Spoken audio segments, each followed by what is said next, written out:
Be me, Riker. I'm a master craftsman. Not trying to sound arrogant, that's just what I do. My world is steel, wood, and fire. I lead a team in a workshop that builds massive, one-of-a-kind architectural installations. Think giant metal sculptures for corporate lobbies or complex wood fixtures for mansions that look like they were grown by elves. It's hard, honest work. You need skill, you need strength, and most of all, you need a team you can trust. And for the longest time, I had exactly that. Our workshop wasn't just a place to clock in. It was a sanctuary from all the noise of the outside world. The air always smelled of ozone from the welders, freshly cut oak, and machine oil. The soundtrack was the hiss of a plasma torch, the roar of the CNC machine, and the constant low-level banter of good men at work. There were about a dozen of us, a tight crew. Dallas was my right hand. A big guy, a brilliant welder, with a laugh that could shake dust from the rafters. He was the kind of guy who'd bust your chops all day long, but would be the first one there if your car broke down at 2 a.m. The rest of the guys were the same mold. Solid, dependable, professionals. We functioned like a single organism. I could be grinding a joint on one side of the shop, and I'd know just by the sound of the saw on the other side if a cut was going wrong. Someone would just appear with the right tool before you even had to ask for it. We didn't need meetings to coordinate. We just knew. It was a flow, a rhythm we'd built over years. And then there was Bailey. Bailey was our project manager. She was the bridge between our chaotic workshop and the high-end clients with their fancy blueprints and impossible deadlines.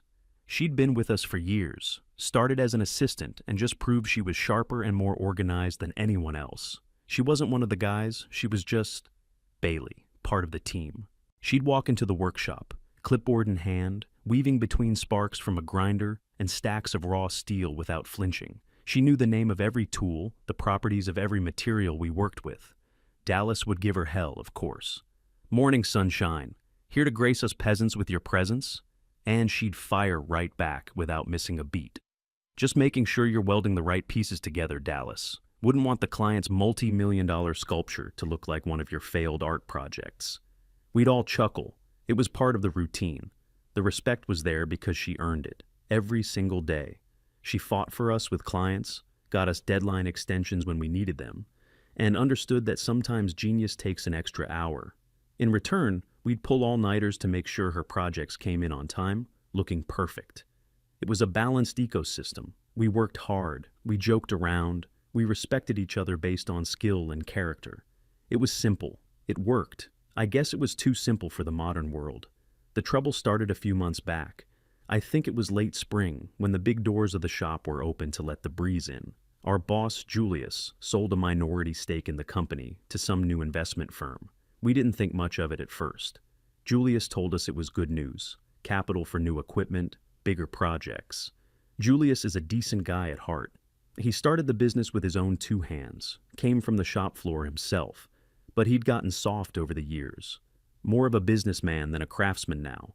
He started talking about things like corporate synergy and optimizing our brand presence. We just nodded and went back to work. The first sign that something was really wrong was the mandatory all-hands meeting. We never had those. If Julius needed to tell us something, he'd just walk onto the shop floor and tell us. But this was an email. Mandatory meeting. Introduction of new team member. We all gathered in the break room, wiping grease off our hands. The air was thick with suspicion. Julius stood at the front, looking like a man about to apologize for hitting your dog. He was fidgeting with his tie, sweating a little, and next to him stood a woman we'd never seen before. Her name was Piper. She was probably in her late 20s, dressed in a severe business suit that looked completely alien in our world of steel-toed boots and sawdust. She wasn't looking at us. She was looking through us. Her eyes scanned the room with an expression I couldn't quite place at first. It was a mixture of pity and disgust, like a health inspector finding a rat in a kitchen. Julius cleared his throat. He gave this rambling speech about how the new investors were helping the company enter the 21st century, how it wasn't just about the product we make, but about the culture we create. He used the word inclusive about 17 times. Then he gestured towards the woman. This was Piper, our new first-ever head of human resources. She was here to help us navigate the complexities of the modern workplace, and ensure our company was a safe and equitable environment for everyone. The silence in the room was heavy enough to bend steel. Then Piper stepped forward to speak. Her voice was sharp, clinical, like a newscaster reporting on a distant tragedy. She informed us that she had audited our company's cultural landscape and identified several areas of concern. She mentioned the lack of diversity, the pervasively masculine environment, and the potential for unexamined biases. She said all this while looking at a room full of men who worked, ate, and bled together, and at Bailey, who was standing in the back, looking utterly confused. Piper finished by saying she was excited to begin the work of re-educating and realigning our team to meet modern standards. She didn't smile once. The meeting ended. We shuffled out of the break room like men walking away from a car wreck. Nobody said anything. We just went back to our stations. But the rhythm was gone. The air was different. The poison had been introduced into the system. The next day, the posters appeared. They were plastered all over the break room, by the water cooler, even in the damn bathroom. Glossy, corporate-looking posters with bland stock photos of diverse people smiling. And the text. Is your joke funny, or is it a microaggression? Silence is compliance. Check your privilege. It felt like being scolded by a passive-aggressive ghost. Dallas saw the one in the bathroom, came out shaking his head. He just looked at me and said, "What in the hell is happening, Riker?" I didn't have an answer. Then the emails started. Company-wide memos from Piper, sent out every other day. Links to articles about mansplaining, statistics on gender inequality in the trades, and reminders about using gender-neutral language. We were instructed to stop calling each other guys and instead use team or folks. It was absurd. We ignored it, mostly. But it was there, a constant low-level hum of accusation. Piper would walk through the shop floor. She never spoke to any of us. She just walked slowly with her clipboard, making notes. She'd stop and watch us work, her head tilted. You could feel her judgment from across the room. If a few of us were laughing at something, her eyes would narrow. She'd make a note. The easy camaraderie we had started to curdle. Jokes became quieter. The banter started to die down. You'd start a sentence and then second-guess yourself. Was that okay to say? Was she listening? It was like a switch had been flipped. The light and warmth of the place were dimming. Bailey felt it too. She tried to keep things normal, but it was hard. She'd come out to ask a question, and the guys would be more reserved, more formal. The easy back and forth was gone, replaced by a cautious, sterile politeness. She asked me about it one afternoon. "What's going on with everyone, Riker? It feels like a library in here." I just pointed towards Piper's new office, which used to be our storage closet. "She's what's going on." Bailey sighed. She knew. She was just as uncomfortable as we were. Piper's whole mission was supposedly to make the workplace better for her. But she had never once asked Bailey what she thought or felt. It was never about Bailey. It was about Piper's crusade. The first big explosion was the toxic masculinity workshop. Attendance was mandatory, for men only. Bailey was explicitly told she wasn't invited, which she found both insulting and hilarious. So we all filed into the break room again one afternoon. The posters on the wall seemed to mock us. Piper stood in front of a projector screen, a remote in her hand. "Good afternoon, team," she said, using the word like it was a medical instrument. For the next hour, she subjected us to a PowerPoint presentation that was so disconnected from our reality, it felt like it was beamed from another planet. She showed us slides with cartoon drawings of angry-looking men. She talked about how things like emotional stoicism, self-reliance, and being protective were not virtues but pillars of a toxic system. She told us that the way we communicated, the jokes we told, the very fact that we were a close-knit group of men were all symptoms of a problematic culture. We just sat there, in our work clothes, smelling of sweat and metal, listening to this woman in a pantsuit tell us that our entire way of being was wrong. Most of the guys just zoned out, stared at the wall. But I could see Dallas simmering. His knuckles were white where he gripped his coffee mug. About 45 minutes in, Piper put up a slide about manspreading. Dallas finally broke. He didn't shout. He just raised his hand like we were in school.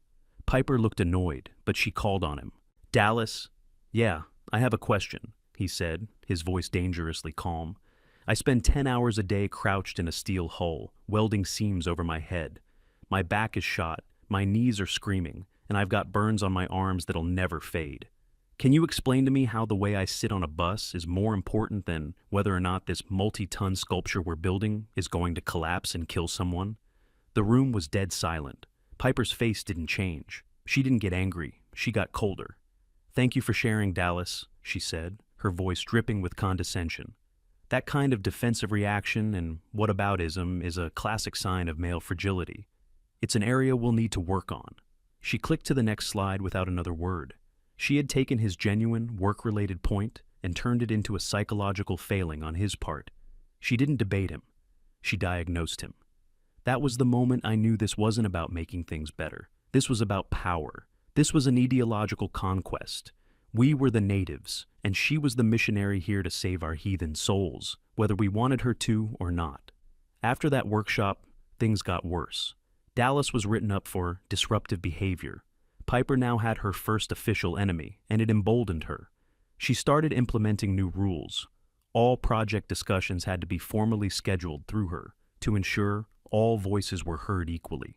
Any dispute between team members, no matter how minor, had to be mediated by HR. She was inserting herself into the very bloodstream of our workflow. The fluid organic process that made us so good at what we did was being choked by bureaucracy. A simple problem that Dallas and I could have solved in 30 seconds with a piece of chalk on the floor now required a series of emails and a scheduled meeting. Productivity started to dip. Deadlines started to feel tighter. The pressure was building. The mood was turning grim. We were no longer a team. We were just a collection of individuals working in the same building, watched by a warden. And then she brought out her masterpiece, the thing that would finally break us. It was a Monday morning, another mandatory meeting. This time, Bailey was required to be there. Piper stood at the front of the room with a stack of papers in her hand. She had a strange, triumphant gleam in her eye. "Team," she began, "as part of our ongoing commitment to fostering a truly respectful workplace, we are implementing a new initiative." She held up one of the papers. "This is the Pledge of Respect. It's a personal commitment from each of our male employees to uphold the values of this company and ensure the psychological safety of their female colleagues." She began to hand them out. I took the sheet of paper. My blood ran cold as I read it. It wasn't a pledge, it was a confession. It was a document written from a position of assumed guilt. I remember some of the lines verbatim. They're burned into my memory. It started, "I, the undersigned, acknowledge that, as a man in a male-dominated industry, I have benefited from systemic privileges that have historically disadvantaged women." That was the preamble. It got worse. There was a list of commitments. I pledge to actively listen to women's voices and to validate their lived experiences without question. I pledge to be an ally and to call out sexism and microaggressions, even when they are subtle or unintentional. I pledge to be conscious of the physical and verbal space I occupy and to ensure I am not creating an intimidating environment. In any professional disagreement with a female colleague, I will begin by assuming her perspective is valid and defer to her expertise. The last one was the killer. It was a loyalty oath to an ideology, disguised as a workplace policy. It effectively meant that in any dispute, Bailey would be automatically right, and we would be automatically wrong. It stripped away professionalism and replaced it with a hierarchy based on gender. I looked over at Bailey. Her face was pale. She was staring at the document in her hands, horrified. This wasn't for her. This was about Piper proving a point. I looked around at the other guys. Their faces were stone. And then I looked at Dallas. He was reading the paper, his jaw clenched so tight I could see the muscles twitching. He slowly crumpled the paper into a ball in his fist. He looked up, not at Piper, but at Julius, who was standing in the corner, trying to look invisible. "You cannot be serious," Dallas said, his voice low and shaking with rage. "You want me to sign a piece of paper that says I'm a walking problem just because I was born a man? You want me to sign something that says my professional opinion is worth less than Bailey's, not because she's better at the job, but just because she's a woman? Do you know how insulting that is to her? We respect Bailey because she's a damn good project manager, not because of this condescending garbage." He threw the crumpled ball of paper on the floor. I'm not signing it. A few other guys murmured in agreement. A small spark of rebellion flickered in the room. Piper didn't flinch. She had been waiting for this. She turned her cold eyes on Dallas and then addressed Julius. Julius, as you know, our investors are very particular about compliance with DEI initiatives. A refusal to sign this document is a direct refusal to comply with company policy. She let that hang in the air for a moment. It is, by definition, an act of insubordination and contributes to a hostile work environment. I will have to document this refusal in my report. I can't imagine the investors would be pleased to hear that their new acquisition is non-compliant with the standards they set. The legal exposure alone could be catastrophic. It was a threat, pure and simple, clean, corporate, and utterly brutal. She was threatening to burn the whole company down to get her way. Julius turned a shade of gray I'd never seen before. He looked at Dallas. He looked at the rest of us. There was no strength in his eyes, only fear. He was a captain, ready to hand his ship over to the pirates to save his own skin. Just sign the paper, Dallas, he whispered, his voice cracking.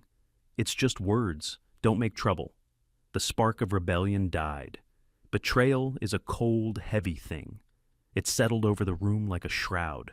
Our boss had chosen the ideologue over his own men. Dallas stared at Julius for a long moment.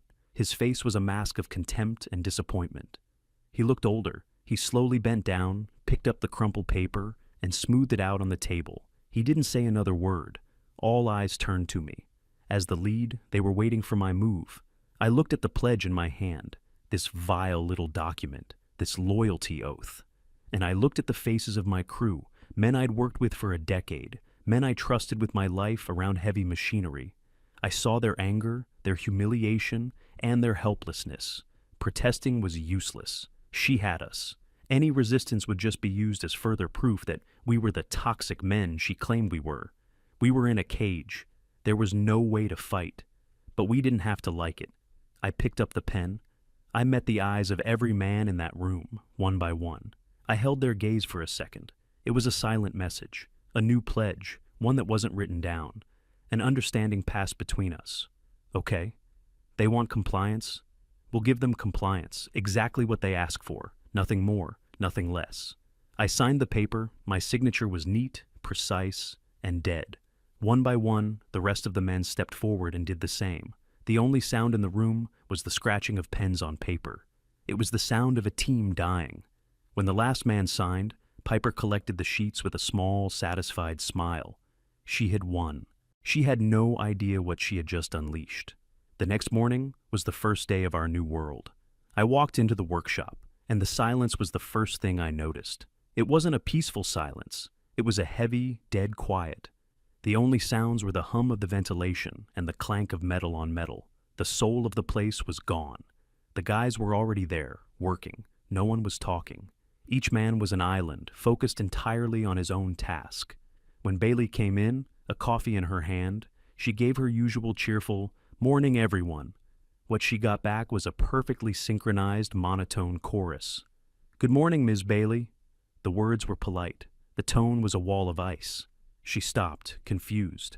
The smile faltered on her face. She walked over to Dallas's station. He was inspecting a weld, his helmet flipped up. She tried to keep it light. "Big plans for the weekend, Dallas?" He didn't look up from his work. "My personal schedule does not impact my professional duties, Ms. Bailey." He switched on his welder and lowered his helmet. Conversation over. Bailey just stood there for a second, completely lost. She looked at me for help. I just gave her a slight shrug and went back to sharpening a drill bit. This was the world Piper wanted. This was the world she was getting. We were compliant, perfectly, professionally, brutally compliant. All the little things that made the workshop function disappeared overnight. The extra set of hands that would just appear when you were lifting something heavy, gone. Now you had to formally request assistance. The quick brainstorming sessions over a piece of scrap metal to solve a complex problem, gone. Now it was submit a query. The shared pot of coffee that someone would always brew, it sat empty. Everyone brought their own thermos. We were a collection of contractors, not a team. The real test came a few days later. We were starting on the Vanguard project. It was our biggest commission to date, a massive twisted metal sculpture for the lobby of some tech giant. It was complex, ambitious, and had a razor-thin margin for error. Bailey was the lead manager on it. I was going over the main structural blueprints, and I found a problem, a big one. A critical support joint was designed with a standard load-bearing bracket. My calculations showed it wouldn't hold. Under stress, the whole thing could buckle.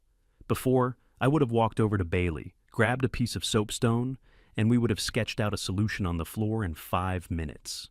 But that was the old world. I walked back to my station. I sat down at the old computer we used for inventory. I opened my email. I typed out a formal memo. To Piper, HR, Bailey, Project Manager. CC, Julius, Owner. Subject. Observation regarding Blueprint B7, Vanguard Project. Body. This memo is to formally document an observation regarding the structural plans for the Vanguard project. A potential stress point has been identified at Joint B7. As per the company policy outlined in the signed Pledge of Respect, I am deferring to the project manager's expertise and will proceed with the current design unless a formal, written directive to the contrary is issued. Please advise. I hit send, and then I instructed my team to halt all work on that section of the sculpture. We moved on to polishing other components. The heart of the project sat untouched. An hour later, Bailey came storming over, her face flushed with anger and confusion. She was holding her phone with my email on the screen. Riker, what is this? A potential stress point? Just tell me what's wrong. I turned to her, my expression neutral.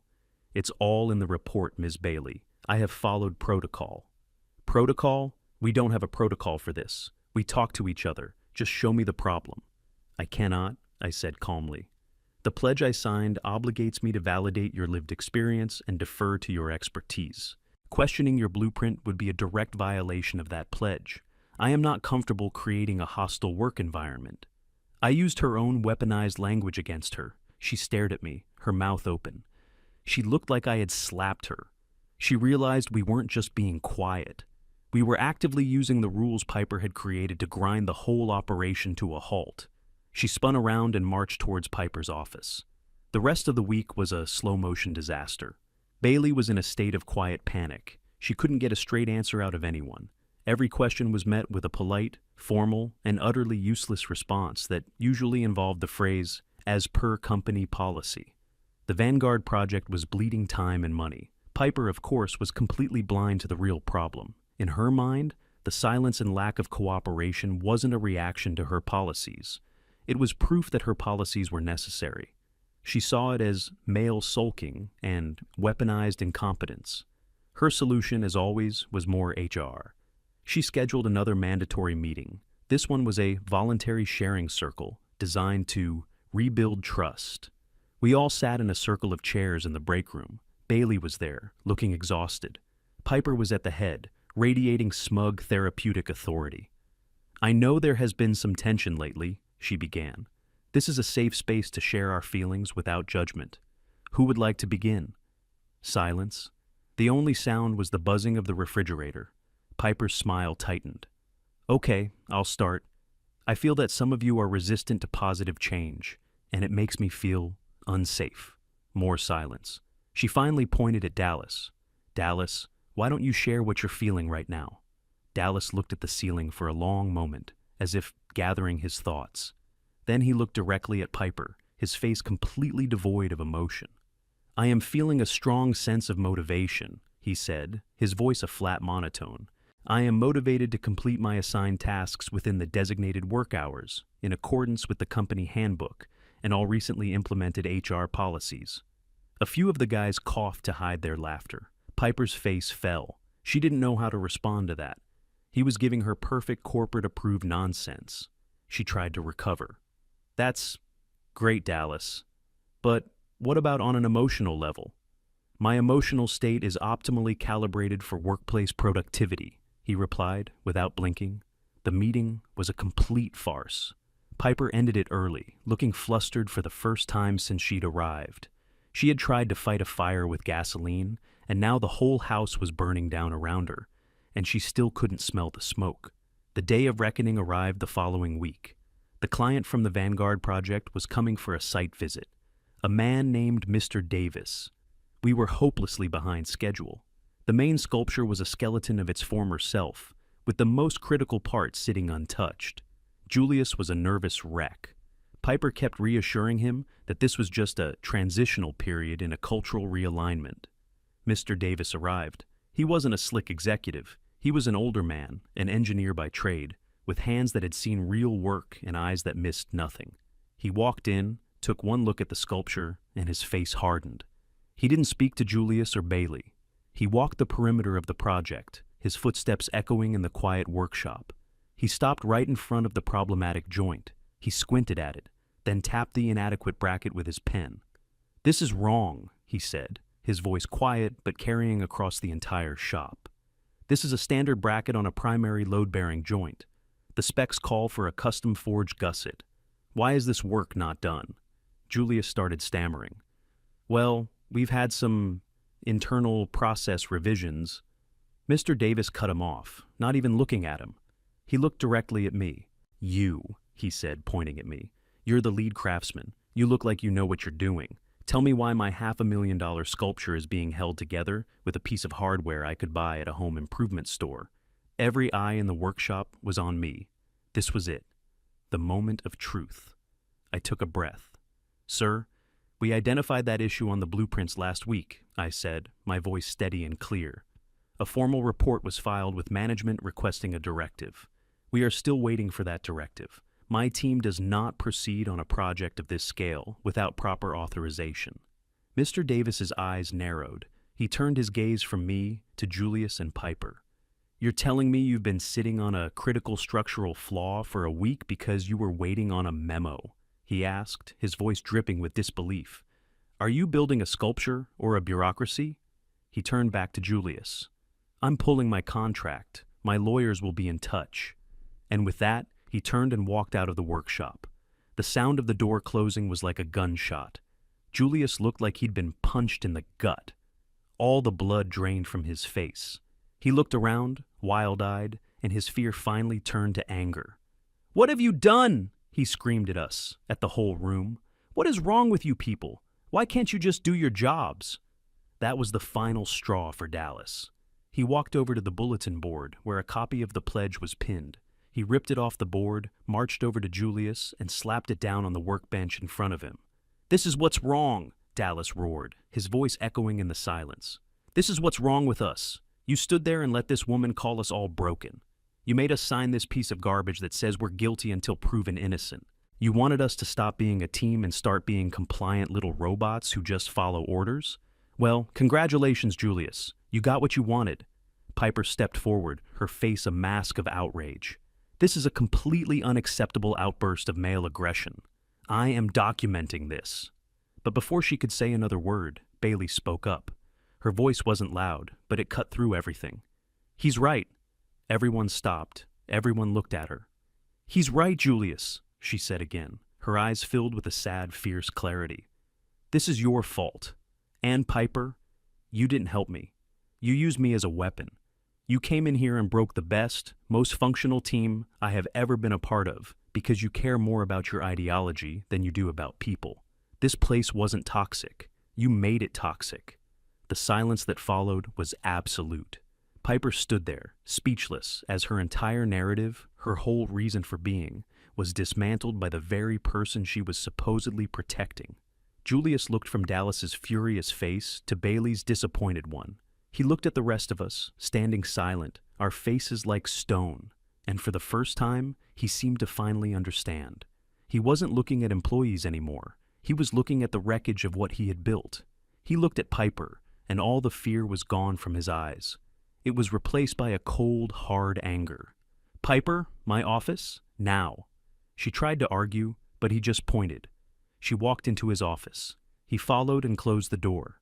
We all just stood there, waiting. 10 minutes later, the door opened.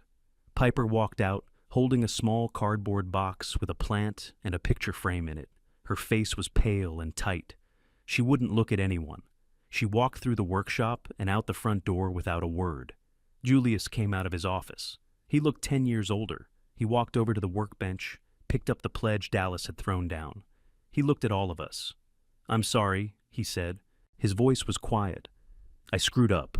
I was a coward. I let someone from the outside tear us apart."